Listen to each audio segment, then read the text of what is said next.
8h39 aqui na Folha FM, de volta com Folha no Ar, primeira edição, e nesse último bloco, conversando com o vereador Nildo Cardoso, na bancada com o jornalista Luiz Abreu Barbosa e Arnaldo Neto, quem eu chamo agora para abrir esse bloco. Arnaldo.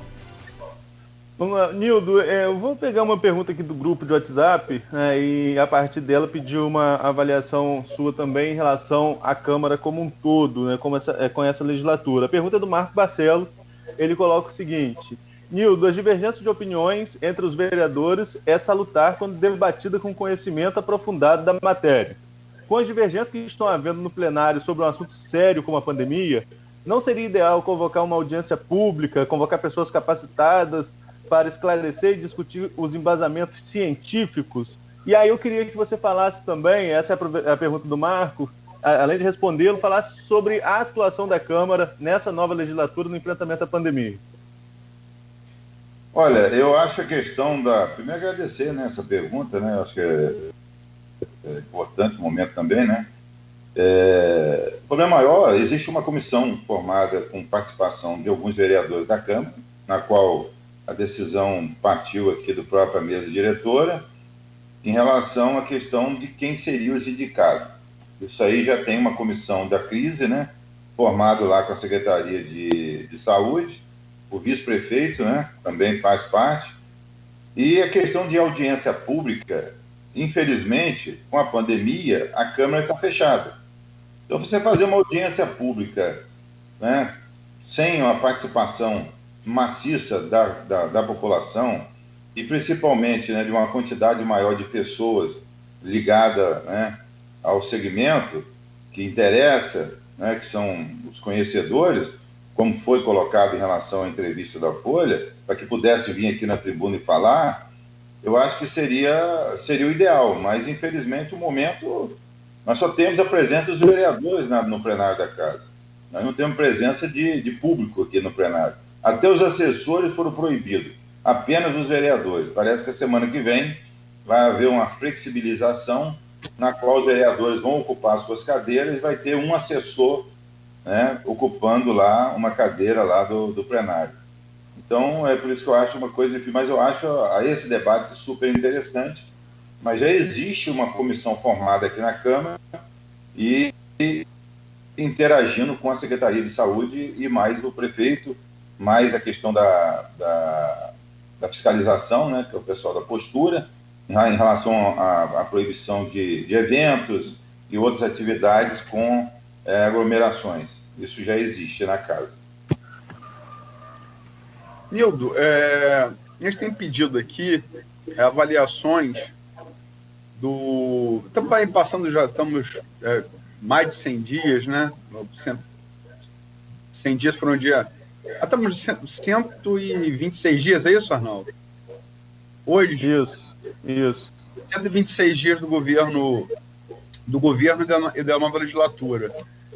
Vou te pedir uma nota de 0 a 10 para esses pouco mais de 100 dias do governo Vladimir e para esse pouco mais de 120 dias da nova Câmara Municipal de Campos. Aqui eu vou dar a minha opinião, é um direito que eu tenho de opinar em relação à questão. Em relação ao governo, eu vou dar a nota 8 pelo esforço, porque só se fala em pandemia, pouca coisa. Agora tem um restaurante que vai acontecer amanhã, a retomada é uma outra preocupação em relação à questão de aglomeração, distanciamento, não sei como é que isso vai ser conduzido, e daria nota 8. Para o Legislativo, eu daria nota 7. Aí, mas por que menos o Legislativo? Se o Executivo não pode executar, o Legislativo vai fazer o quê? Vai só fiscalizar. Mas fiscalizar como não pode, quando o Executivo não pode executar? Então nós ficamos aqui botando troca de lâmpada, tapa buraco e etc e tal. Então, coisas que, infelizmente, o governo hoje não tem recurso, todos nós sabemos disso, não tem caixa para bancar, né, a não ser a questão da iluminação pública, existe verba que a população paga pela iluminação pública, né, mas o restante do município fica difícil de atender. A limpeza de praça e entendeu?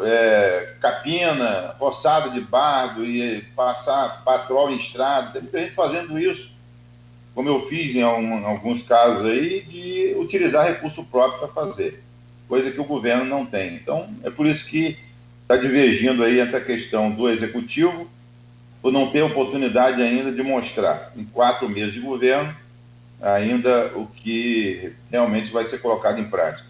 E o legislativo, que também fica engessado em função, né, dessas ações que não pode colocar em prática. Ô Nildo, eu queria concluir em relação à pandemia, falando mais do viés econômico.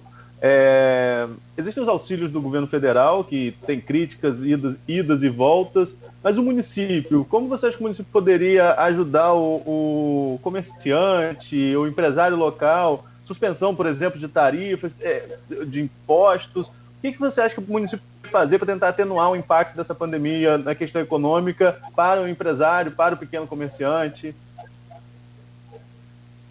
Olha, seria excelente, mas se Campos fosse Maricá, se Campos fosse Niterói, se Campos fosse Macaé.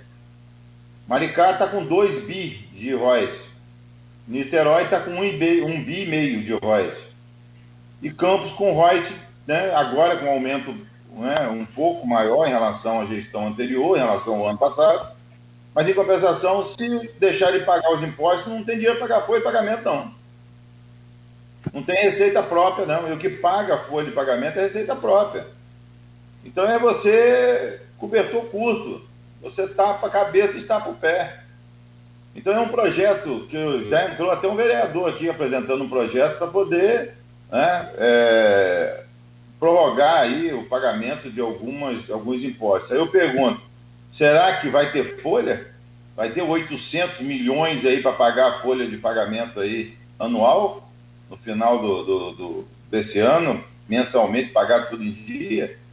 Porque o dinheiro que está entrando ainda com certeza, é o recurso do governo federal para a pandemia e o recurso dos royalties, que ainda tem sido crescente e tem ajudado o governo a arcar com as suas despesas. São 8h47, projeto talvez mais... Tem 3 CPIs na Câmara, a gente falou de CPI do Senado, tem 3 CPIs na Câmara. No entanto, o projeto seu tem conseguido mais atenção, as 3 CPIs a saber, da educação, do transporte e da saúde, mas um projeto seu, o que não é normal, um projeto alcançar mais evidência do que CPI, tem alcançado, que é o projeto de redução das cadeiras da Câmara de Campos. O que você pode falar do projeto, que pretende ele, em que pé que está?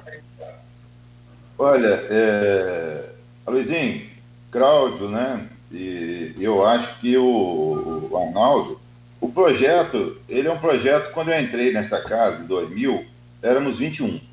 Aí, assim, não pode comparar que a época a receita era bem inferior. Mas depois de 24 para frente, olha só, em 2024 foram 17 vereadores. Foi o segundo mandato nosso. A receita já estava, dos royalties já estava subindo bastante. Chegamos a 2 bi e meio aí há pelo menos uns 8 anos atrás. 2 bi e meio, 2 bi 400. Hoje nós temos um orçamento do ano passado de 1,5, 1 bilhão a menos. E nós estivemos fazendo um levantamento desde o ano passado, antes mesmo da eleição, para que pudesse reduzir para 17 ou 19. Conversando aqui na Câmara, nós conseguimos a assinatura de 14 vereadores, mais a minha 15. Nós precisamos de 2/3 para aprovar essa emenda à lei orgânica, na qual reduz para a próxima legislatura, que seria a eleição de 2004, para a partir de 1º de janeiro de 2005 a 2008 para 21. Nós levamos em consideração, Luiz, alguns dados aqui de 3 municípios de São Paulo, um município de Santa Catarina, que é Joinville, Caxias do Sul, Rio Grande do Sul, Maringá, Paraná, 2 do Espírito Santo, Vila Velha e Vitória, e Juiz de Fora, Minas. Observa só, vamos falar em termos de número, né, o mais rápido possível, não vou colocar todos eles, mas vou colocar São José dos Campos, 3,2 bilhões, 629 mil habitantes, 21 vereadores. Só que aqui não é um orçamento flutuante, como é o nosso. O nosso depende dos royalties. Aqui não, aqui é uma verba de receita própria do município com várias empresas, com uma atividade, cada um diferente do outro.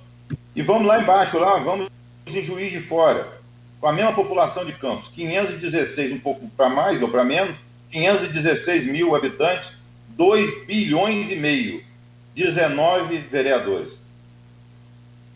Olha só, nós estamos propondo 21.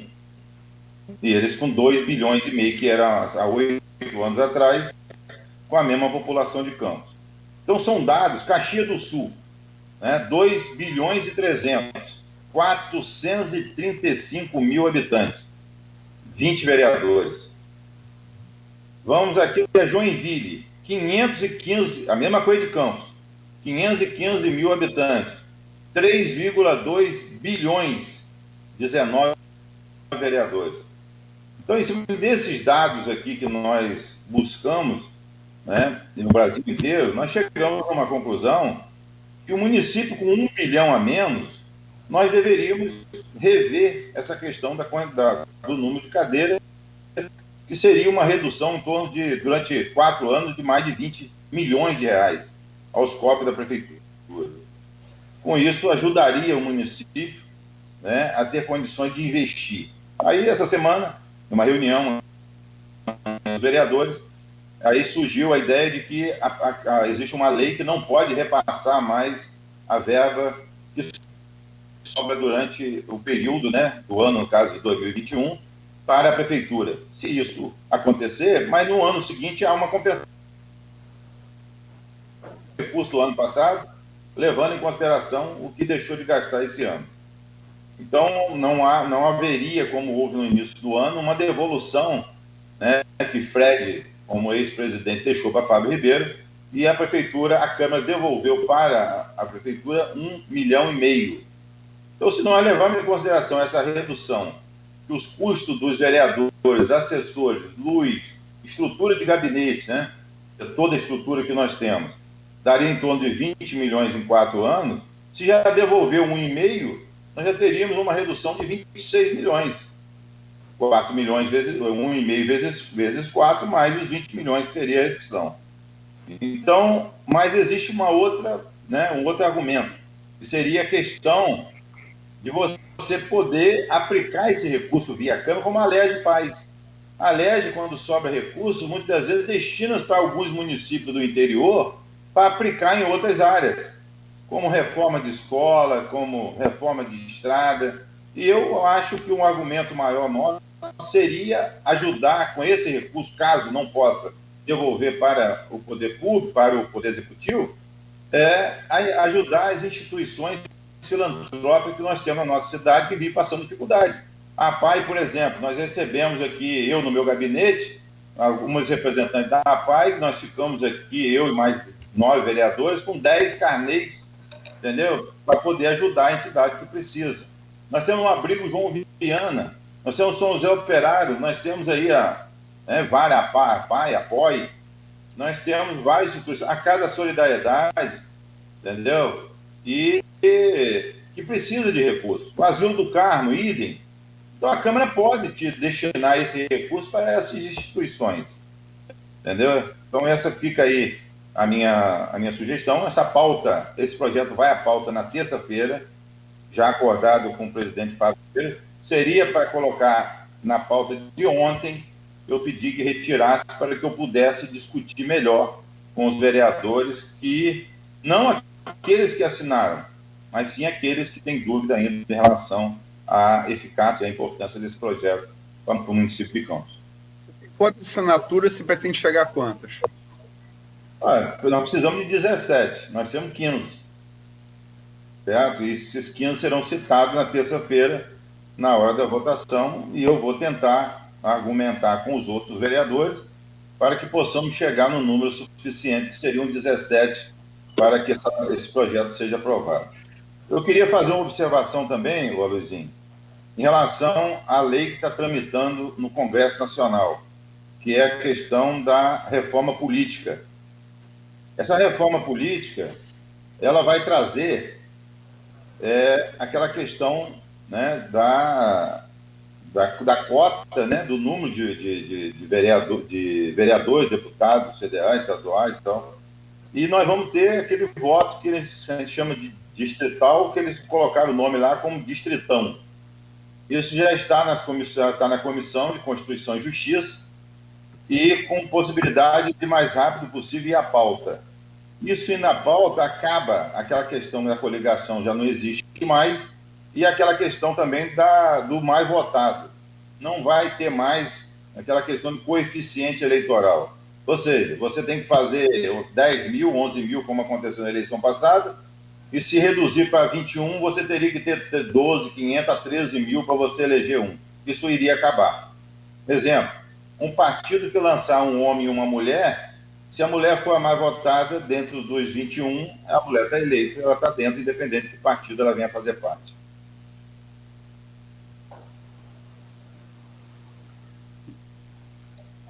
Sim, não, essa questão está em discussão ainda, mas, Nildo, a gente, essa mudança está para acontecer, está em discussão para passar a valer para 2022, um ano antes. Eu tive conversando com algumas pessoas que acham essa discussão da redução de cadeiras muito cedo, abrindo possibilidade, inclusive, para ser revertida em 2023. Você acha que tem terreno para isso na atual legislatura? Olha, o problema é o seguinte, a partir do momento que a lei é aprovada por 2/3, não tem como reverter mais não. Pode reverter na outra legislatura, nessa não vota mais não. Entendeu? Porque foi até um jurista que me falou isso, sobre a possibilidade de reverter ainda até outubro de 23, para ter validade para a eleição seguinte. Não, isso aqui é igualzinho matéria orçamentária, são 2/3. Se você tem 2/3 da Câmara que vota de uma maneira, ele não vai chegar e votar de outra maneira depois. Certo? É igualzinho matéria orçamentária. Você votou aumento um exemplo, aumento de energia no final do ano, a criação daquela taxa de iluminação pública. Se você não votar naquele ano, você só vota para o ano seguinte, mas não vale para o próprio ano, só vale para o ano, 4 anos depois. Agora, só concluindo nesse mesmo assunto, você já colocou isso, o projeto tem 15 assinaturas. Mas informações de bastidores dão conta que até mesmo dentre os 15 que assinam, tem gente que tem resistência a essa redução para 21, que ainda está em conversa.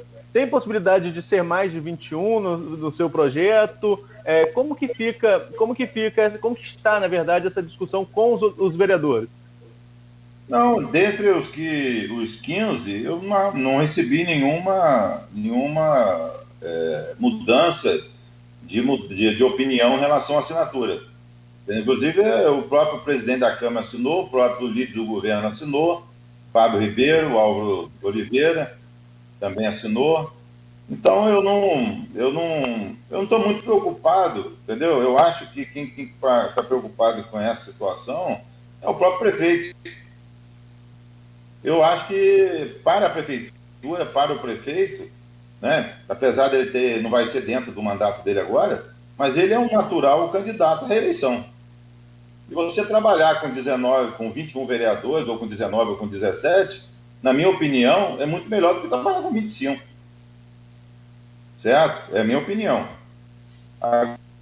Agora, com relação ao posicionamento do vereador, ele pode assinar aqui e na hora votar contra. Você também não impede, não. É a mesma coisa, a gente tem CPI andando aqui.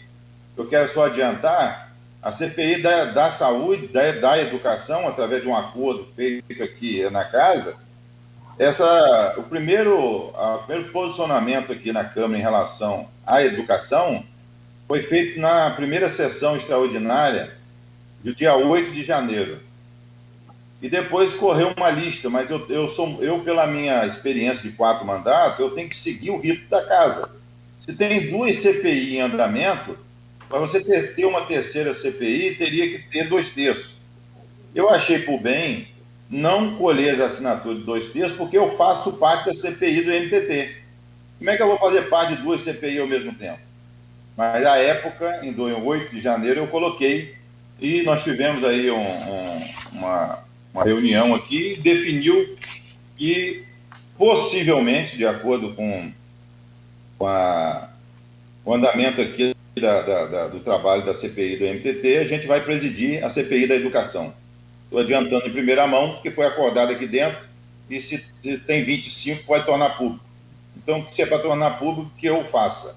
Então, eu quero dizer para aqueles que estão lá fora, que estão preocupados, que eu não entro em CPI para fazer de conta, não. A CPI entra a Vera, vai até o final. Ontem o Rogério Matoso falou aqui que a CPI da educação ia para o fim da fila, porque teria prioridade uma CPI da Águas do Paraíba. Isso está acordado também? Não, eu faço parte, eu estou falando do meu caso, não de Rogerinho, eu estou falando que eu faço parte da CPI do MTT. Aí eu teria que estar presidindo um e fazendo parte de outro. Entendeu? Aí ninguém... Não é isso, não é isso. Agora, se você disse que você... Ô, Nildo. Pode falar. Você disse que presidiria a da educação, que naturalmente na fila, né, tem duas, como você mesmo colocou, tem duas em curso, então na fila está para ser a próxima da educação, correto? Não, a próxima quem colocou foi você. Eu disse que eu estou nessa CPI agora e a outra ela vai entrar e possivelmente eu venha presidir essa comissão. Agora, com relação à prioridade, Rogerinho, ele pode presidir, né? Ou ele pode entrar com a CPI da Água do Paraíba, se tiver um número de assinatura suficiente, que são 2/3, e entrar sem problema nenhum. Sem problema nenhum. Não é... o que não ficou claro para mim, que eu queria ouvir de você ou de qualquer outro vereador, é essa questão cronológica. A CPI da educação tem que acontecer primeiro do que a possível CPI da Água do Paraíba, ou uma pode sair antes da outra? É só acordar. É importante que saia as duas. A partir do momento que terminar uma, entra a outra. Entendeu? Nós não temos espaço na Câmara suficiente, nem sala suficiente, para você ter várias CPIs simultaneamente. Nós não temos espaço para isso. Entendeu? Então, o que eu quero dizer é que a prioridade normalmente se dá para quem está ocupando espaço em outra CPI. Aí deixa o espaço para o outro, naturalmente, para que ela possa andar. Então, se ele tiver 2/3 da assinatura, conforme a gente pode também da questão da educação, que foi uma CPI muito complicada em relação a várias reformas em escola e creche em um ano de pandemia, com pagamento aí superior a 10 milhões de reais, onde as escolas estão todas abandonadas e as creches também. Aquela questão também do kit da sacola, da sacolinha, que foi uma denúncia feita, que já está no MP, não é uma coisa nova. Então, isso aí a gente vai apurar com mais detalhe. São os argumentos que vai tornar público, porque consta, né, no objeto que cria, que tem que ter um objeto para fundamentar a criação da CPI. Para determinado tempo, né, nos critérios para... Nildo, eu não sei em relação a Arnaldo e Cláudio, mas eu vou terminar minha participação. A gente usou hoje muito poucas intervenções do streaming. E tem aqui um telespectador assíduo, que é o Rogério Bacchini, não Bachini, Bacchini. Nildo Cardoso, o vereador participou ativamente do processo de implantação do SEASA na gestão do governo Rafael Diniz. Por que não aconteceu e qual a sua visão em relação à possível tentativa de voltar a ser implantada na atual gestão? Bem, a pergunta é excelente. Talvez seja a melhor pergunta do programa até agora. O SEASA, aquilo ali era um sonho não de Nildo Cardoso, mas de todos os produtores de Campos e de toda a região norte e noroeste do estado do Rio de Janeiro. Seria um local que está lá, que custou ao município de Campos 35 milhões de reais. Pronto, feito, né, o governo, pós-governo Rabulinhário. Aí eu faço a pergunta. Nildo, me desculpa, mas o valor falhou o áudio. O valor, pode repetir? 35 milhões.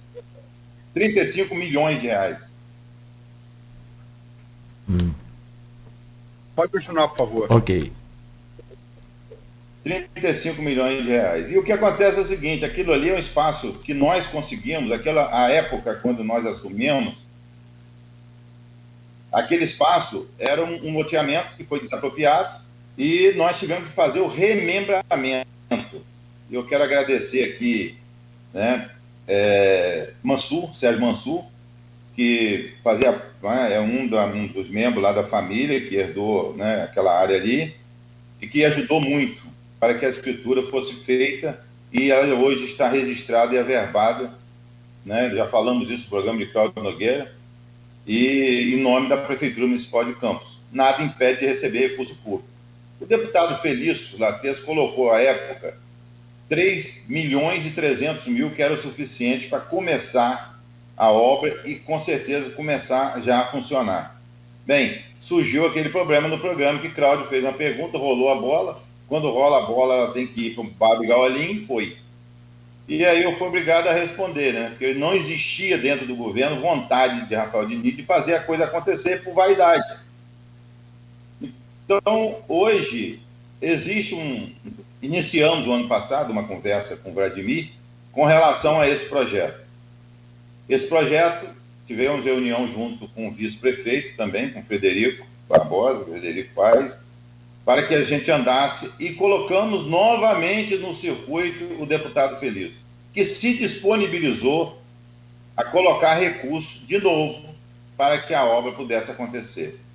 Aí, eu assistindo o programa, a entrevista de Vladimir na Folha, ele citou que aquilo ali poderia ser uma PPP, poderia, né, com certeza, daria o pontapé inicial com recurso de emenda parlamentar e que depois poderia se tornar uma PPP, uma parceria pública e privada. Excelente. Só que eu só tive a conversa com ele a primeira vez, a segunda não aconteceu. Eu estou esperando, porque aquele projeto é um projeto que vai empregar só dentro de Campos aí, lá no local, na minha opinião, mais de 3 mil pessoas, podendo chegar a 5 mil daqui a 2 ou 3 anos, o que acontece hoje dentro de Cariacica, com 50% da área a menos do que a nossa, e gerando um emprego no campo aí, em Campos, para mais de 40 mil pessoas. Essa é a minha opinião. Para a região, aí é incalculável. Então, aquele projeto, ele está vivo e só depende da vontade, né, do prefeito Vladimir de chamar para sentar e conversar e a gente colocar o projeto na frente dele, fazer o recalcular, porque, na minha opinião, aqueles 3.300 hoje, com tudo que aumentou em termos de ferragem, todo material de construção, de um modo geral, telha que tem que comprar, tudo que você tem que pedir, e às vezes leva 30 dias para chegar antes, se você encontrava de pronta entrega, esse projeto pode chegar a 5 milhões. Agora, por mim, ele está vivo. Agora, se quiserem matar, eu vou chegar de público e vou dizer, ó, mataram o projeto de novo, segunda vez. Perfeito, são 9h08. Arnaldo tem aí alguma pergunta a mais? Aloísio? Podemos agradecer a presença aqui do vereador Nildo Cardoso? Sim, acho que é agradecer a presença do Nildo, obrigado a você, Nogueira, Luísio e a todos que participaram do programa. Perfeito. Agradecer a presença de Nildo. Infelizmente, a gente vive num tempo que as pessoas precisam concordar para debater. Isso, é meu modesto ponto de vista, é uma estupidez. Acho que se acresce na discordância. Né? Desde que essa discordância seja colocada de maneira civilizada, dialética, onde briguem as ideias de nossas pessoas. Dentro desse princípio, embora tenha várias discordâncias do que disse Nildo, e coloquei elas aqui, mas respeito ao vereador experiente, né? Não começou ontem na política, tem experiência empírica para contribuir, agradeço a presença, e amanhã aqui com o Leão Gomes, também citado na matéria. Porque jornalismo e democracia só se pratica com uma coisa, contraditório. Contraditório. Exatamente. E, complementando, se me permite, essas aberturas de espaços aí, tanto no jornal, e aí sim, com direito até réplica, se é que pode considerar isso, aqui na rádio também. Então isso tem que ser levado em consideração. E só para completar aí o assunto da SEASA, o secretário Almir Júnior, que é o atual secretário de Agricultura do município, está aqui se colocando à disposição do programa e disse: SEASA, projeto vivo, mas não é um milagre, não adianta fazer e não funcionar. Então, se você me permite, Nogueira, na próxima semana eu vou ser titular, eu estou aqui de penetra na semana de Arnaldo, mas só tem segunda e terça fechada, eu te ligo para a gente marcar aí o quarto, quinto ou sexto, tá bom? Tá ótimo. Aí, ó. Correto, Almir? Um abraço aí para o senhor, obrigado pela audiência. Vereador, muito obrigado, um grande abraço aí para o senhor, bom dia. Foi um prazer poder recebê-lo mais uma vez aqui na Folha FM, no Folha no Ar, primeira edição. Eu agradeço ao Luizinho, agradeço ao Arnaldo, a você, Cláudio, como sempre, né? Sempre muito gentil. Eu quero dizer o seguinte, passar aqui para o Almir, para dizer o seguinte, Almir. Não leva em consideração o que Campos consome. O Rio de Janeiro não planta um pé de alface, é um dos maiores ceares do Brasil. O que nós temos que focar é no centro consumidor. O Rio de Janeiro é consumidor, não é produtor. E Campos pode ser produtor e consumidor. Não só Campos, mas o norte e o noroeste, né, do estado do Rio de Janeiro, assim como o Brasil afora. Eu fui em Caxias do Sul, achei abacaxi de Campos. Eu fui no Piauí, achei abacaxi de Campos. Eu fui em Mato Grosso, encontrei abacaxi de Campos. São lugares que não plantam, mas eles consomem. Então eu quero, só para encerrar, entendeu? Passar a mensagem ao contraditório, né? O povo acima de tudo e Deus acima de todos. Muito obrigado. Um abraço, Excelência. Bom dia para o senhor. Muito obrigado, Luiz. Muito obrigado, Arnaldo. Até amanhã às 7 horas da manhã com mais um Folha no Ar. Primeira edição. Amanhã o vereador Leon Gomes, como a Luiz já anunciou, dando sequência a essa repercussão aí do jornal Folha da Manhã. E a todos de casa e aos internautas também, muito obrigado. Tenham um bom dia. E claro, sigam ouvindo aqui a Folha FM, que a gente tem muita música de qualidade e informação a partir de agora aqui em 98,3, oferecimento dos laboratórios Plínio Bacelar e de Proteus Serviços de Saúde e Medicina Ocupacional.